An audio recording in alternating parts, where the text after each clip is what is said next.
Thank you for being part of us. This is Empower. My name is Beatrice Chuchu. This is a program that focuses on people and workplace. We believe that we've continued to learn as you've watched our programs, as you interacted with us, and we believe that God is still molding us as we become the people He desires us to be. So last week, we started on, we were looking at coaching, the skills that a coach should have so that they can become effective for enhanced performance. And today we are going to continue from there. So I still have our guest today with us. I'll ask her to say hello as we move on. Welcome. Hello, our viewers. My name is Loice Muteti. I'm glad to be back, a leadership coach. Thank you. Welcome, Loice. Always great to have you with us. Thank you. So as we looked at the manager, the leader, as a coach and the skills that you should have, we also want to ask ourselves that this coach is functioning within an organization. So this organization, we want to talk about having the culture of coaching culture or embedding the coaching culture within an organization, because this is very key. Otherwise, if we don't have it within the organization, then how do we excel even as coach leaders? So we need also the organization to appreciate the coaching culture and to go on with it. So Loice, when I talk about coaching culture, someone may ask, okay, what are you saying? Maybe we can start from there. Yes. Mm-hmm. Yeah.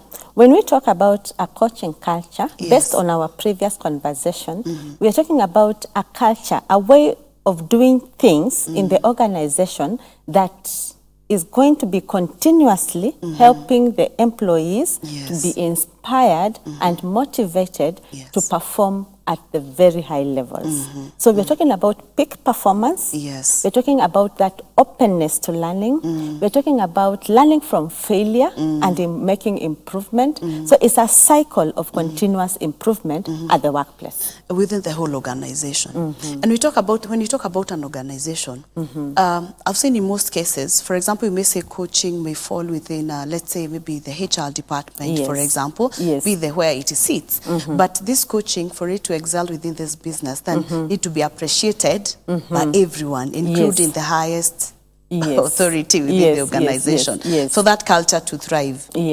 Because I think when I think of a very simple way of defining culture, we see it's the way we do things here. So we also want to have it as how we do our things. How coaching is one of us. Coaching is what we do. Coaching, we embrace it. We appreciate it within the organization. But still, this doesn't just come. This is how it comes.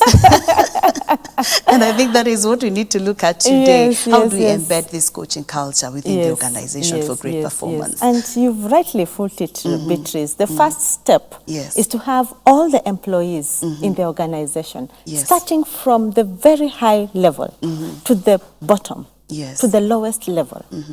All of us to appreciate the need of coaching, the benefits of coaching, and we talked about them in the last program, the benefits of coaching, so that all of us, top, middle, bottom, we are all in one accord, so that we have the mindset of coaching.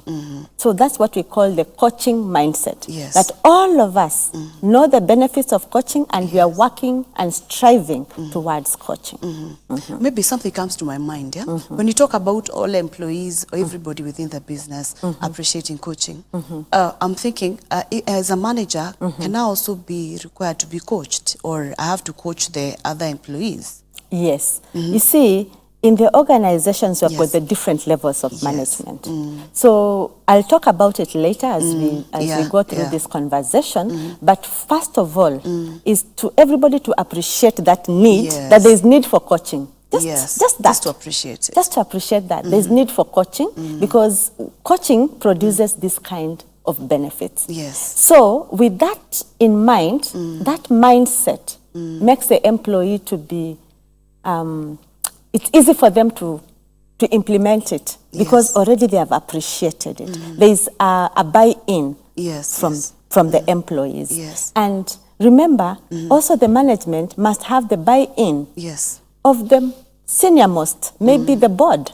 You get, so that we are all aligned that there is need for coaching, so that we can embed this culture into the organization. Then After that, that's now when we go to the strategies now. Yes. Now, we need to sensitize. Because what is this coaching? Yes, what is it? Yes, you people need to understand. Sensitize and train the employees and the managers to get to know what coaching is. Yes. And we talked about those coaching skills. Let the managers know how to coach. Yes. And we'll come and talk about peer coaching. Let the colleagues also know how to coach. How to coach. Yes, so because it involves a lot of techniques. We talked about effective questioning. Yes. We talked about feedback skills. Yes. We talked about active listening skills. We talked about goal setting skills. Skills to have empathy. Yes. All those needs, they need to be trained, they need to be sensitized, and they also need to appreciate the coaching models. Yes. What models does this organization want to use? Yes. Because you can't have different models. How? The techniques of how we are going to implement this. How shall it be carried out? Yes. That they need to have one common accord. So apart from the mindset, you must sensitize and you must train. Yeah, and I'm thinking that's a very key thing, because for it to effectively get into the business, then we need to understand it fully. That sensitization and the training is very, very important. Very important. And it has to, we don't have to select people. We need to do it like everybody.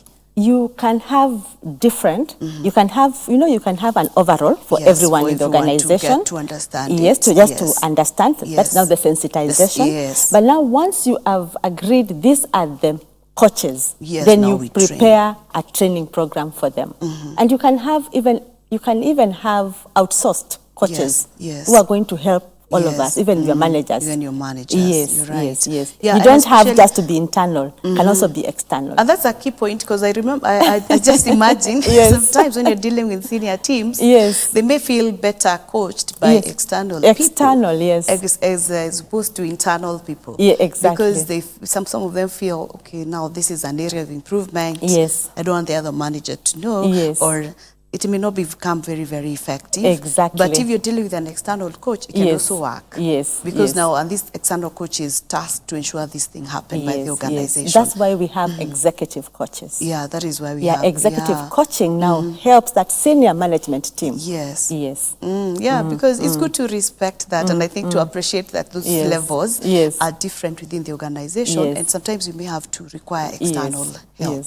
But now this external help will help us to train also our people. Yes. Then we can do the in-house, the internal one, using now our leaders who are coaches. And that brings me to this next stage in this conversation. You must integrate coaching across all levels in the organization and in our talent strategy, in our leadership strategy, in our performance management system. You see, once from the conversation of recruitment, right at the interview, what kind of questions are we using? Are they effective questions that are going to help that employee? We're going to assess the employee, whether this employee is a fit to our organization. Because it starts from there. True. Embedded to their training, to their development, all across, in their job descriptions. Coaching should cut across so that they know it is part of their responsibilities. They are accountable for it. Yes. And I love this aspect of having it within other aspects and other policies, other strategies within the business. It's not a standalone thing. It has to be embedded in all. In our systems. All the way from recruitment, come to training. Even as I come in as a new employee, I already know there's a culture of coaching within this organization. Here. And what is this coaching culture? We've talked about having, when you have a conversation, you get feedback. Then you feed forward. You get the feedback, but you feed forward so that it can help the employees improve. Talking about continuous learning, so that as you enter that organization, this is the culture. Here, we continuously learn. We may fail, but we fail forward, as John Maxwell says. Yes, we fail forward. You rise up and we incorporate the learnings that you've gotten. Yes, that is the kind of a culture we're talking about. You're right. And you see, when such a culture is embedded, then I'm looking at it, for example, why we are doing coaching is we want to improve performance. Yes. We want to ensure that we achieve what is supposed to be achieved within the business. So as you go through your performance management process, you don't leave coaching behind. You cannot. When you do this anything that you're doing within as far as it's concerning this employee. And you know, many of these strategies, they go around the employee. So, because they are the employees we are using, or we are utilizing their services to achieve what the business want to achieve. Yes. So we have to make sure that they all take note of this. Yes. If it's performance management, even as a manager, I'm tasked that I need to coach my team. Yes. Because so imagine the performance management cycle. It all starts with that goal setting. Yes, with goal setting. So you need those skills. So you are just incorporating that. Yes. In that process. It goes again, you obtain feedback. Yes. Yeah? So it's the same techniques that we're using across the performance management cycle. Until evaluation of the performance, you are still using a coaching approach. And it's a partnership process also. It's a partnership process. Yes. Wow. So all through your conversations, right from the CEO to his executive team, the same. You must also communicate the coaching values. Values, because all these processes are driven by values. What does the organization stand for? How do we want to define how people will conduct work at this place? What are the ethics? Are we standing for integrity? How we do our work? Do we stand for excellence? You see, all these things are driving performance. If you take excellence as a core value in your organization or customer satisfaction, then that is going to drive your conversations. Your questioning techniques will be able to bring that out, that we want to satisfy our customers. You will integrate this through your customer satisfaction surveys. The kind of questions you are asking will be effective to give you the right feedback that is going to help you to improve your performance as an organization. Even. Wow, you know, values are very important, and not just being listed on our walls, but living the values. Yeah, living the values. Yes. Because and we want to have them in our coaching process. We are taking a break, and then we'll come back from. We'll continue from there. Thank you so much for watching, and we are continuing with our process of coaching and see how can we have this culture of coaching within the business. We'll be right back after the break. Please don't go far. My name is Beatrice Chuchu.